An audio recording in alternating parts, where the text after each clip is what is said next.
There is a time when the mind wanders to places unknown, exploring the outer reaches of the imagination, when the seconds count down to zero and the clock stops ticking.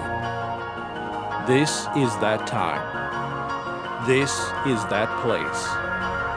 This is 0 Hour.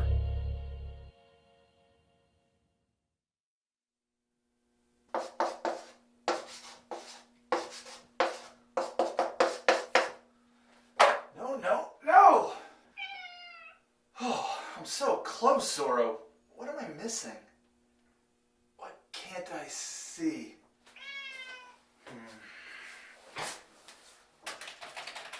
If I can just crack these calculations, I can find a way to close the breach. I have to be careful, though. Any mistake could make the situation even worse.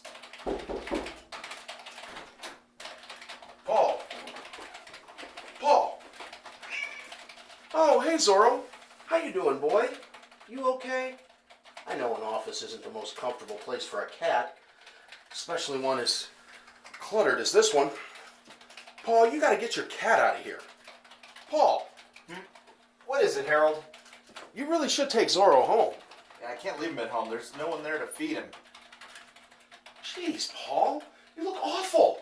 My looks are irrelevant. I must solve this problem. I wanted to remind you that the meeting starts in 10 minutes.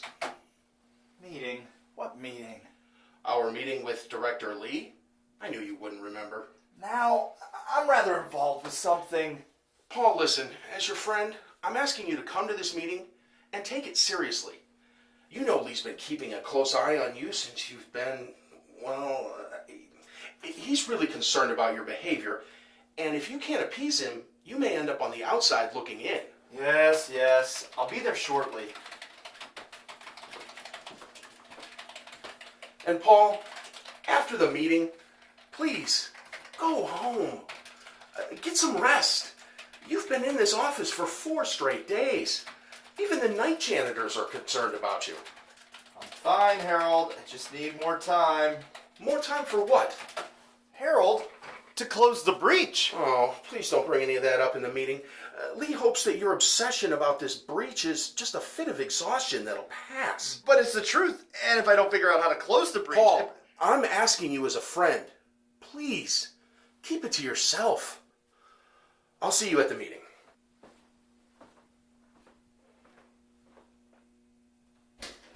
Oh, Zorro, what am I going to do? Reality finds a new way to change itself every day. Yesterday, robins vanished. Today, bananas are blue. And what about my dear wife? I know I had a wife. And now she just doesn't exist. What happened to her? Changes seem to be getting bigger. And if the world changes so much that the collider no longer exists, there might be no way to get reality back to normal. That collider caused this problem, and it's also the only way to set things right. I'm certain of it, Zorro, even if my colleagues are too blind to see the truth.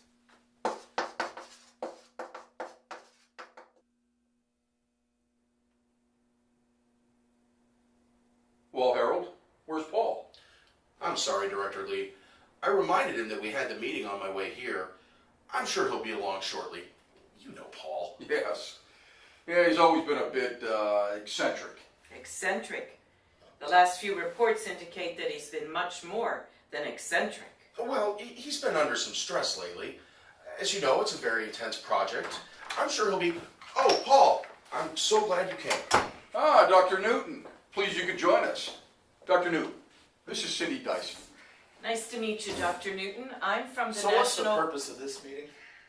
Always so many meetings while there's so much important work to be done. Yes, well, Dr. Newton, Paul, you know how we feel about you. You're the preeminent physicist in your field, and, well, we're more than fortunate to have you on the Ultra Hadron Collider project. Beyond that, well, we've all formed bonds over the last 5 years. I think I can say without reservation that we're more than colleagues. We're friends. Yeah, and I know what's coming next, though. Your irrational behavior over the last month cannot be ignored. Paul, I wasn't going to put it that way. No.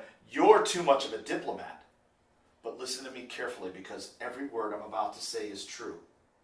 There was an accident with the collider 1 month ago. The particle stream ran out of control and formed an infinitesimally small black hole. That black hole opened a breach between our universe and presumably a parallel one. The breach was tiny, but it allowed leakage into our universe, and that leakage is causing changes every day. The changes started out at the quantum level, but now they're getting bigger and bigger. Paul, I find it concerning that as a scientist you continue to insist on these conjectures despite the lack of any empirical evidence. Evidence? Am I the only real scientist here? You still maintain that you've noticed nothing? Everything seems the same to you as it always was? Are you still claiming that you've seen changes that you can't account for? I know you're under some stress, so it would be understandable. No, look, Charles. I was next to the collider when the breach happened. Maybe I was affected somehow. Maybe that's why I see the changes. But I'm telling you, I'm not crazy. Paul, please. No one is saying you're crazy. But something has affected you. And I'm afraid that, in spite of your prestige and talent, we will have to do something if you don't recuperate from whatever malady is afflicting you. Malady? There was no accident. The collider operating records prove that. Nor are there any changes or whatever you want to call them to our world. I mean, really, Paul, wouldn't someone else notice all this talk about yellow bananas and robber birds? Robins. Don't you think there's a simpler explanation? Let me put it to you another way. Tell me, learned colleagues, what do you see low in the sky on such a clear evening? The moon's rising, of course. The moons. Exactly. And how many moons? 2. What else would I see? And you missed, what was it again? Ms. Dyson, Ms. Dyson, what do you see? the twins, the Selene sisters, the same 2 moons we've seen in the sky since time immemorial. What's your point? And you, my dear friend, what do you see? I see 2 moons. Everybody sees 2 moons, Paul. Do you mean to tell me that none of you, some of the finest minds in the world, none of you remember a time when the Earth had only 1 moon? Oh. Because up until a week ago, from time immemorial, as you say, we had only 1 moon. Do you hear me? 1 moon. It's always been 1 moon. Reality has changed, and it's still changing. Something bizarre is happening, and I'm the only one who knows it. Paul, this fantasy of yours has been a diverting thought experiment at best, and a danger to the project at worst. If you don't shape up, there are going to be consequences. What's happened to you, Paul? This isn't normal. Normal? Don't talk to me about normal. Paul, please. Just sit down. At any rate, your mental stability isn't the sole reason for this meeting. Miss Dyson here is from the NSF. She's here to talk to us about our funding for the Collider project. The funding? Thank you, Director Lee. Dr. Newton, when this organization first applied for a grant for the Ultra Hadron Collider, it was under the belief that the project was being led by the most accomplished and competent physicist alive today. I don't have time for this. Paul. Please, Dr. Newton. Last week's report indicated that you, the project leader, seem to be, in the words of the report, becoming mentally unstable. I came to see for myself.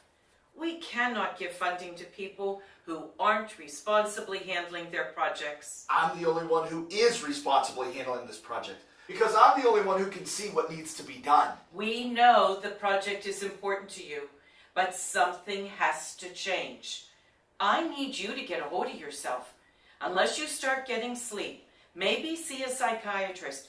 We're going to have to remove you from the project and put Dr. Mikulski in charge. It's not about being in charge. It's about fixing the breach. Tell me again, Mr. Newton. Dr. Newton. Yes, of course, Dr. Newton. Explain to me again why you think the world has changed or is changing. Because I can see it. I can see that the world has changed. Anything can and will happen if I don't close that breach. And how do you intend to do that? Well, I must restore the particle stream to the exact condition it was in before the accident with the collider. That's what I'm working on. If I don't close the breach, I can't imagine all the possible consequences. That tear in our universe is changing the world as we know it, with even more disastrous and irreversible alterations to come. Such as what? What if people keep disappearing? People like my wife. Or you, Harold. Or even you, Director Lee. The breach isn't too picky about who or what it eliminates. Well, there's a few things I wouldn't mind seeing eliminated. Like this absolute nonsense of yours. You have to take this seriously. The breach is not only removing things, it's adding them too. Like the second moon. Who knows what else might appear? Tomorrow there could be a meteor hurtling towards the Earth. Next week, a new ice age. Dr. Newton, this project has obviously placed you under extreme stress, and you're manifesting that anxiety through delusions and deranged visions. Paul, please, just let them get you the help you need. For the love of all the science you claim to understand, why can't you believe that things might be different than they first appear to you? All the great minds in history earned their place by having the intelligence, the humility, to believe that just maybe they didn't know everything, that maybe they needed to keep an open mind. There are limits to such an open mind, Paul. Like when the mind defies common sense and affects the project's morale and funding. Stop talking about the funding. What on earth is that? What? Oh, that must be Zorro. Dr. Newton, this is most unprofessional. Having your cat in the Collider facility is not something we would normally allow. We were trying to be accommodating of your needs, but you've taken this too far. There you go again, talking about what's normal. I'm starting to think you never understood the meaning of the word. Dr. Newton, why is your cat here? He's been staying in the lab with me so I can feed and take care of him while I work. I think I've seen enough. Did you hear that? What? My cat, Zorro. What about him? He just barked. Yes, so what? He just barked. I understand that your cat just barked, Dr. Newton. What is your point? Are you joking? Charles, certainly you just heard my cat bark. Yes, I did, Paul. What of it? You can't be serious. Of course I'm serious. Why is this upsetting you so much? Harold, you see what's wrong here, don't you? I'm sorry, Paul. I don't understand. You can't see what's wrong with my cat? None of you can tell what's different? Did cats used to have only 3 legs or something? No, Harold. Cats don't bark. Cats never barked. They meowed. You just heard him in my office. You pet him and he meowed the way other cats do. The way all cats do. Oh, heaven help us, cats meow. This nonsense has gone far enough. Agreed. Dr. Newton, this is your final warning. If you have no intention of straightening yourself out, you will be removed from the project. And if you keep trying to convince everyone here of your mad notions, we will be forced to revoke your clearances to this laboratory. It's right in front of your eyes, right under your noses, and you still can't see it. You can't look past your established beliefs and consider the possibility that there could be alternatives? That there might be different truths? Excuse me, could you two give me a minute alone with him, please? If you think it'll help. Please, talk some sense into him, Harold. I'll try. Paul, Harold, you were there with me. You were there when the accident happened. Not as close, but maybe close enough that you might Paul, notice. listen. We've been friends since college. Whatever is happening, I'm behind you. I'm not going to abandon you. Thank you, Harold. Do you remember the old question about the tree falling in the woods? If no one's there to hear it, does it make a sound? Paul, just relax. No, you have to listen to me. Who determines the reality of the tree falling? Who determines whether Schrodinger's cat is alive or dead, or whether it barks? Who determines how many moons we have? As scientists, we hang our hats on an objective reality. We can test whether a tree falls, or a cat lives or dies or barks. Of course, and don't take this the wrong way, Paul, we each perceive reality in our own mind. But Harold, I'm as positive about this as I've ever been about anything. Believe me, as sure as I'm standing in front of you right now, there were once little red-breasted birds called robins. They were the harbingers of spring. Everybody knew about robins. And cats didn't bark. And surely you remember that up until 2 weeks ago, I had a wife. Paul, you never had a wife. Yes, I did. You knew her, Harold. Even back in our college days. Her name is Diana, and she loves animals, and she's funny and warm and witty. And she keeps a book of poetry in her purse. Where did she go? Paul, you need to calm down. You've been under I'm such telling strain. you, Harold, our world is changing. And it gets worse every day. And the only possible solution is to recreate the conditions in the collider and close the breach. We must close the breach. Paul! It's our only chance, Harold. We must close the breach before you and I don't exist. Oh, before the Paul. collider itself doesn't exist. We must bring back my wife. Bring back Diana. Paul, you never had Bring a back wife. the robins. Bring back the one moon. And stop cats from barking. Stop cats from barking. Stop cats from barking. Stop cats from barking.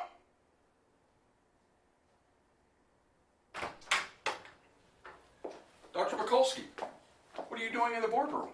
I don't know, sir. Well, no matter. I was going to call you in here anyway. This is Ms. Cindy Dyson from the NSF. She's here to discuss our funding for the project. Oh, yes, of course. Nice to meet you, Ms. Dyson. I'm Dr. Harold Mikulski. Nice to meet you, Doctor. What on earth is that? It's a little cat. Hey there, kitty. How'd you get in here? It looks like he's pawing on the ground, like he's looking for something or lost something. Yes, as if something's missing. Come to think of it, I feel like there's something I'm missing. Well, I don't care what it's doing here, Dr. Mikulski. Please remove that cat from these facilities. Little fella does seem familiar, though. Now what's it doing? It's going toward the window. Oh, how cute. He's howling at the moons. And look how bright they are tonight. Yes. It's not every evening that all three moons are this dazzling.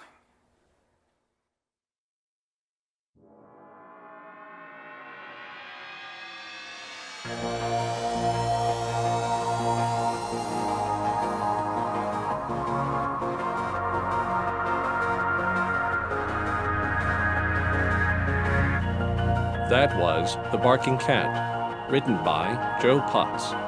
Adapted for audio by John Wojtechko. Directed by Grettelyn Darkey and John Wojtechko. The cast, in order of appearance, was Joe Rice as Paul Newton, Ryan Kube as Harold Mikulski, Mark Boles as Charles Lee, and Nancy McKinnon as Cindy Dyson. Produced by Thomas Marinchak. Foley and sound design by Grettelyn Darkey, Jacob Gorsich, Thomas Marinchak, and John Wojtechko. Additional sound effects provided by Justin, Lewis is in Heaven, and The Shaggy Freak. The additional sound effects are copyrighted under a Creative Commons Attribution license not endorsed by the owners. Additional audio assistance by Peter Wojtechko Jr. Music by Grettelyn Darkey.